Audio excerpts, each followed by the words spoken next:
Bonjour, bonsoir, chers web auditeurs, téléspectateurs. Vidéo totalement sauvage, mais je me devais de prendre la parole parce que, en fait, en vérité, j'ai compris. J'ai compris et je vais ici parler sans langue de bois. D'ailleurs, au préalable, je tiens à dater et acter cette vidéo en date du 10 janvier 2021 parce que je risque effectivement d'être très très très vite supprimé et très vite banni. Donc, afin qu'effectivement ce soit acté et pour que d'autres ne reprennent pas le concept, vous savez que j'ai enregistré cette vidéo le 10 janvier 2021. Je m'apprête à prendre des risques, mais c'est en prenant aussi des risques qu'on dérange.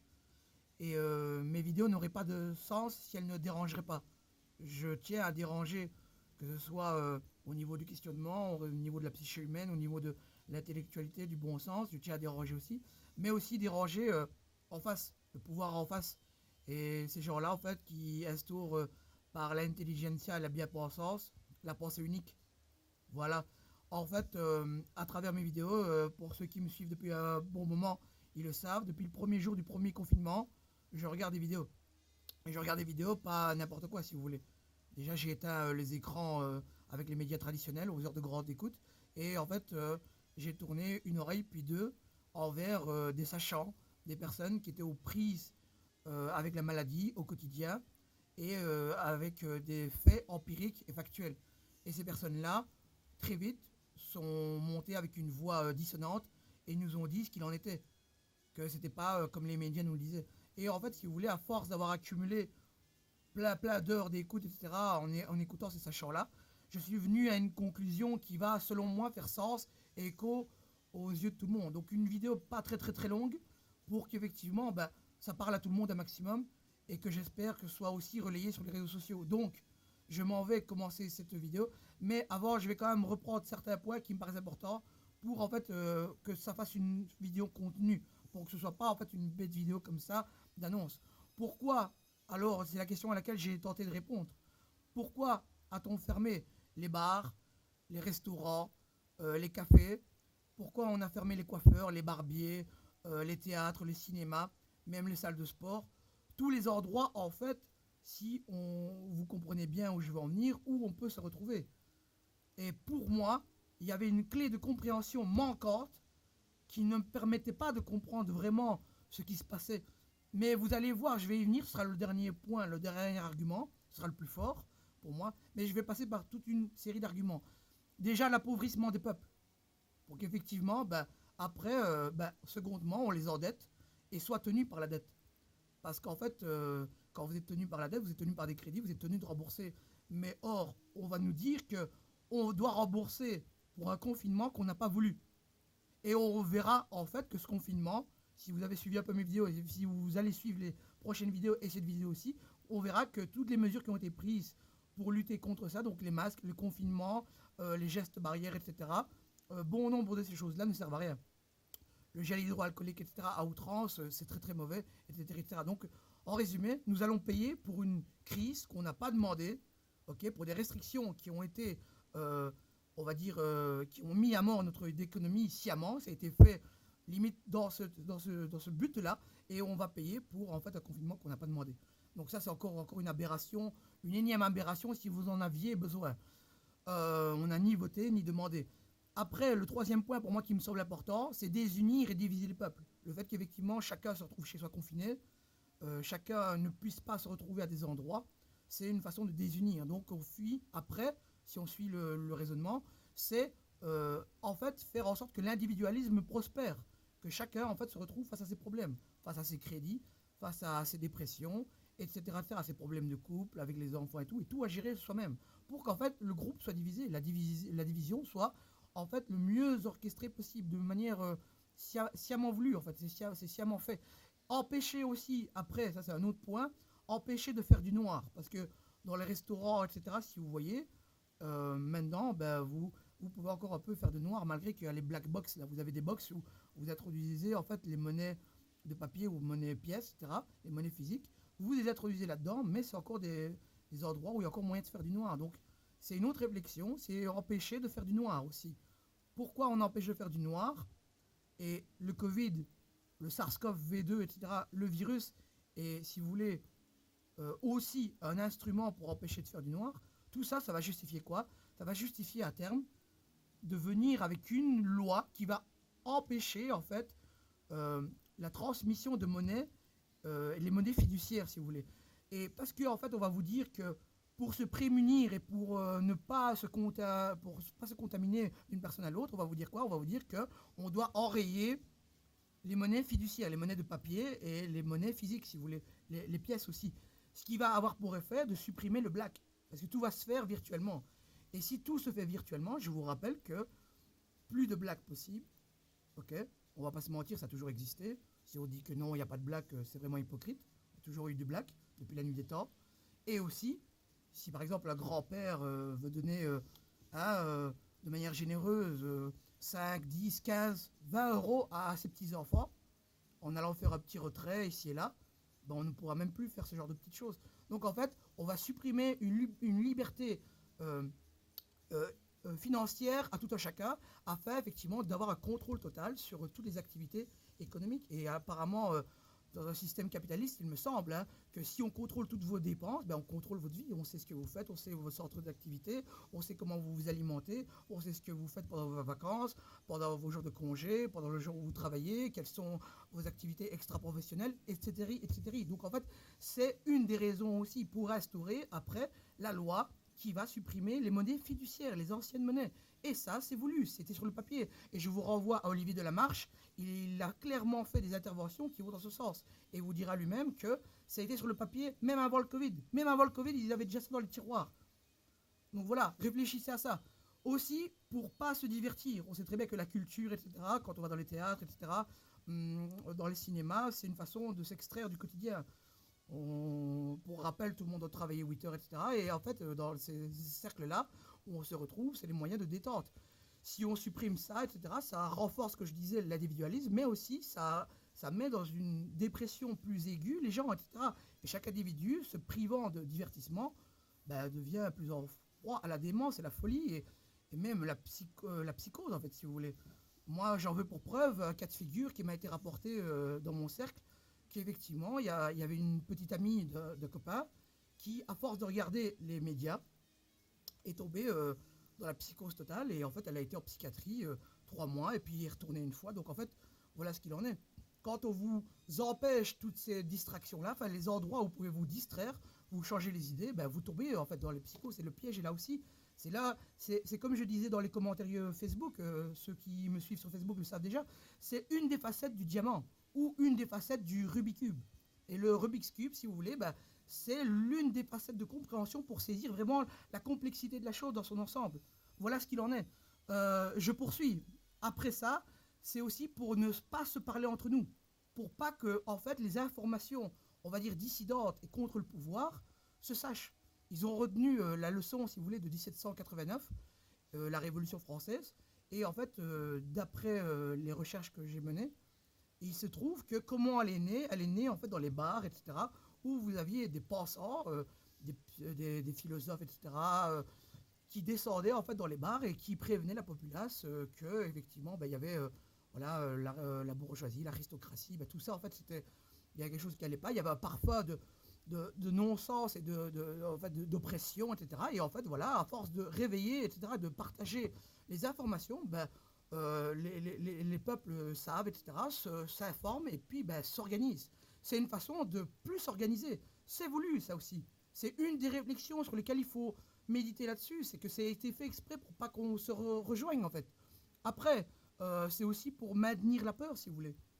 Si, en fait, vous comprenez pas trop ce qui se passe, vous allumez la télé, on vous dit, oui, voilà, on a fermé tout. Bah, si vous faites pas le travail, et si, en fait, bah, vous comprenez pas trop ce qui se passe, la première chose que tout chacun doit se dire, etc., si on est sain d'esprit, on se dit, bah, ils ont tout fermé, c'est que ça doit être vraiment grave, en fait. C'est que c'est quelque chose qu'on n'a jamais vu. Et effectivement, à l'échelle des temps, ça n'a jamais été fait. Donc, en fait, pour le citoyen lambda, qui ne comprend pas trop, etc., qui n'a pas envie de creuser pour X raisons, ben en fait, c'est grave et ça instaure une peur. C'est en fait un théâtre, c'est une mise en scène pour instrumentaliser la peur. De même titre que quand vous les voyez avec des masques sur les plateaux, ben le citoyen lambda se dira la même chose. C'est que c'est grave, c'est que c'est vraiment grave. Et en fait, ben non. C'est pas si grave que ça. On verra pourquoi. En nous racontant aussi n'importe quoi, à force, si vous voulez, de instrumentaliser la peur sans cesse, la peur, la peur, la peur, c'est une façon aussi de nous détourner d'un savoir. Lequel le savoir? Le savoir qu'en fait, on a une puissance en nous.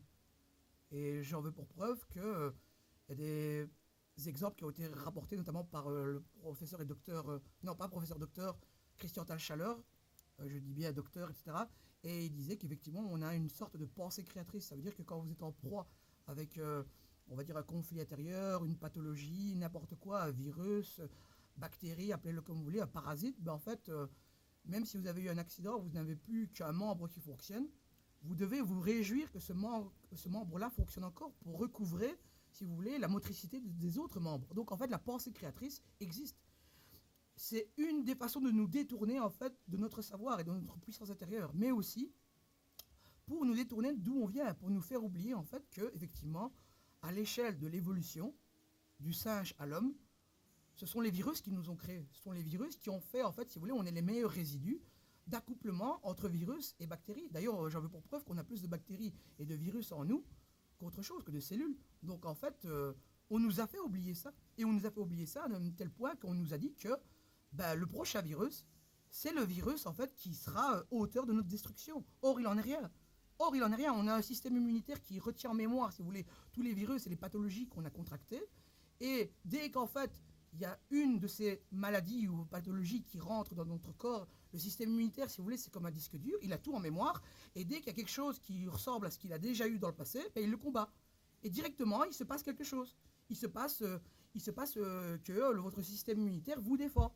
Et genre, je veux dire, tout le monde a oublié que c'est pas comme un PC. Un PC, quand vous combattez un virus, vous avez une notification qui vient sur votre écran et vous dit, bah, vous avez combattu un tel virus. Ben, votre corps, c'est pas ça, ça se fait dans le plus grand silence, on ne le sait pas si on a combattu, contracté ou pas, et si on a su faire face ou pas. Donc en fait, tout ça, en fait, il faut bien en prendre conscience, ne pas s'éloigner des possibilités, de nos pouvoirs, de nos capacités qu'on a depuis la nuit des temps quelque part, et qu'on nous a soustrait, on nous a retiré en fait ce savoir, et on l'a oublié pour la peur, parce que toute l'énergie passait dans la survie de l'espèce, passait dans je vais me prémunir de ça, de ça, de ça. Donc on nous a détourné, encore une façon de nous détourner tout ça. Après, effectivement, c'est aussi une question, ça c'est par rapport au partage que j'ai fait autour de moi, etc., quand j'ai ouvert le débat, on m'a dit que c'est pour acheter sur les réseaux sociaux, sur les réseaux, sur Amazon, etc. C'est pas faux, c'est pour la mort des petits commerces. Et effectivement, c'est un autre point, pour la centralisation, si vous voulez, des richesses, pour que tout aille sur Amazon ou ces sites-là, web, etc., afin de supprimer les petits commerces, la moyenne classe, en fait, si on veut, hein, et pour la supprimer, afin qu'il y ait une centralisation de l'argent on va dire dans une poignée de personnes, les 1% qui aspirent les richesses des 99%. C'est comme ça, en fait. Et il y a une dimension comme ça qu'il ne faut pas oublier. Mais on va venir vraiment à ce que je pense, et je crois que vous allez comprendre ce qu'il en est. Après, on a aussi, si vous voulez, les antennes 5G qui sont sorties de tout et nulle part. Et comment ça se fait qu'on a fait autant d'antennes 5G qui ont poussé pendant le confinement, le premier confinement notamment, etc. Il y a eu vraiment un empressement dans ça, il y a eu vraiment une implantation massive, et on pourrait se demander comment ça se fait. Et si on écoute le professeur Jean-Bernard Fourtillan et d'autres personnalités éminentes, et ben, en fait on comprend qu'il y a une interaction qui va agir avec les nanoparticules qui seraient présentes dans le vaccin à venir. Et en fait, ces nanoparticules réagiraient avec la 5G et il y aurait une interaction comme ça. Il y a des brevets qui ont été déposés, ce n'est pas du complotisme ou quoi, je ne sais quoi, quel adjectif, etc., péjoratif, négatif. Ça a été prouvé, c'est le professeur Jean-Bernard Fourtillan qui le dit, etc. Il y a des brevets qui vont dans ce sens, donc il faut bien comprendre que c'est breveté. Une fois que c'est breveté, etc., c'est du sérieux. C'est pas quelqu'un qui raconte n'importe quoi pour faire le beau. Ça n'a rien à voir. Et ce que je voulais dire aussi, il y a une autre dimension dans laquelle moi je creuse moins, mais que mon entourage a tenu à ce que je relève. Il y a une dimension spiritisme. C'est en fait une façon de nous couper avec notre moi intérieur, mais aussi notre essence divine et les capacités spirituelles qu'on pourrait avoir. Enfin, de l'ordre du spiritisme, pour tendre vers un meilleur soi-même et avoir une verticalité, si vous voyez. Et ça, je crois qu'il y a un peu de vrai. Maintenant, je ne sais pas dans quelle dimension. C'est peut-être lié, si vous voulez, à la mémoire akashique l'humanité, c'est une mémoire commune qu'on aurait à travers les temps, etc. Moi, ce n'est pas des sujets dont je suis expert, je n'ai pas creusé, donc je ne vais pas m'aventurer trop là-dessus. Je respecte les croyances de tout un chacun, et il est possible qu'il y ait quelque chose de cet ordre-là, mais voilà, je ne discute pas ça, je veux dire, je ne mets pas ça de côté. C'est à prendre en considération pour bien comprendre les choses, mais vraiment dans leur globalité. Et selon moi, voilà la révélation qui va faire vraiment effet d'une bombe, en fait. Et c'est la conclusion à laquelle je suis arrivé à travers mes vidéos. Et si vous voulez, en faisant le lien, j'ai compris que ils ne voulaient pas, par les mesures qu'ils ont prises, à savoir le confinement, à savoir les masques, à savoir, si vous voulez, les gestes barrières, à savoir mettre trop de gel hydroalcoolique, c'est pas bon parce que ça détruit, si vous voulez, votre barrière bactériologique sur vos mains. Et on sait très bien que Didier Raoult l'a dit, ça se transfère par les mains. Donc, en fermant tout, ce que j'ai dit au début de la vidéo, etc., et en prenant ces restrictions dites sanitaires, en fait, ce qu'ils veulent, c'est simple, ni plus ni moins, qu'on n'arrive pas à l'immunité collective. Je répète, ils ne veulent pas qu'on arrive à l'immunité collective. Parce qu'en fait, de tout temps, si vous avez en fait un peu une connaissance de ce qui s'est fait à travers les âges, etc., comment en fait on s'est prémuni de tous les virus, c'est simple. On a d'abord été contaminé, et quand un large nombre en fait a été contaminé, on se contamine entre nous. Donc vous avez une première personne qui est porteuse du virus qui va en contaminer deux autres, les deux autres vont en contaminer d'autres, etc., ainsi de suite. Jusque quand à ce que tout le monde en fait soit contaminé. Et ça, je vous renvoie à l'intervention de le docteur Laurent Toubiana, qui est épidémiologiste et qui a fait une intervention sur François. Et il a dit dans ce sens, il a dit qu'effectivement, c'était la façon dont on avait pour se prémunir et que naturellement, on se prémunit d'un virus, n'importe lequel. Et après, comme je vous le dis, si vous suivez mon raisonnement, ça rentre dans votre système immunitaire qui garde tout en mémoire et après, c'est combattre. Mais eux, par en fait leurs précautions qu'ils ont prises, veulent empêcher ça. Pour, en fait, pourquoi? Pour continuer à ce que le virus sévisse. Pour l'entretenir, en fait. Mais pourquoi ils veulent l'entretenir? C'est simple. C'est ça, c'est tout le monde comprendra. Pour, en fait, faire valoir et justifier un vaccin. Mais le piège ultime, si vous voulez, il y a deux pièges ultimes. Le premier, c'est que vu que c'est quelque chose d'invisible, on ne saura jamais dire quand il est parti. On ne saura pas le dire, en fait. Là, il est en ça le piège.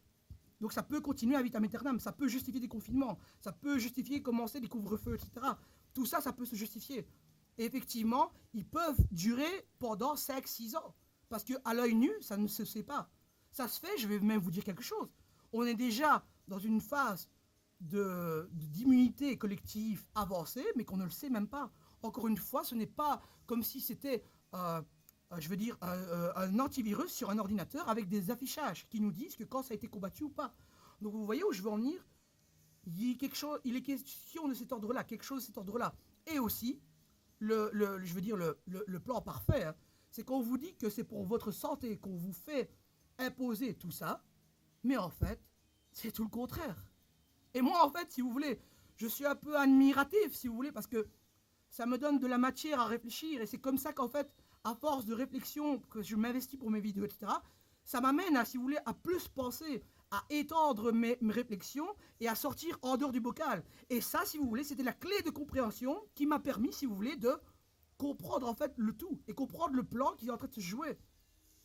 Mais encore une fois, je reviens au citoyen lambda qui est derrière sa télévision, qui allume ça et qu'on lui dit que soigne-toi, c'est pour ton bien, etc. Il va le faire, alors que c'est tout le contraire en fait. C'est tout le contraire. On doit se réunir, on doit réouvrir tout, on doit se contaminer entre nous. C'est comme ça qu'on arrivera à combattre le Covid-19 et pas avec des vaccins. Ils veulent nous mettre des vaccins à tout prix alors qu'il y a un taux de mortalité qui n'excède pas les 1%. Comment ça se fait? Ce n'est pas normal. Alors ils se sont prémunis avec une clause, etc. Ils sont prémunis des éventuels effets secondaires à l'Europe. Ce n'est pas normal non plus. Et ce sont les États, les peuples à payer s'il y a d'éventuels effets secondaires. Ce n'est pas normal. Alors que, je le répète, il y a d'autres solutions. Si vous regardez mon autre vidéo, il y a d'autres solutions qui sont sur le tapis. On peut se prémunir de ça autrement. La nature est bien faite. Ne cherchez pas à la disturber, ne cherchez pas à la changer. Elle a été faite depuis plus de 5000 ans. Tout s'est fait. Ne cherchez pas à changer quoi que ce soit. Ils veulent nous empêcher de réouvrir. Réouvrons tous les établissements, contaminons-nous et sortons de ce capharnaüm ambiant orchestré.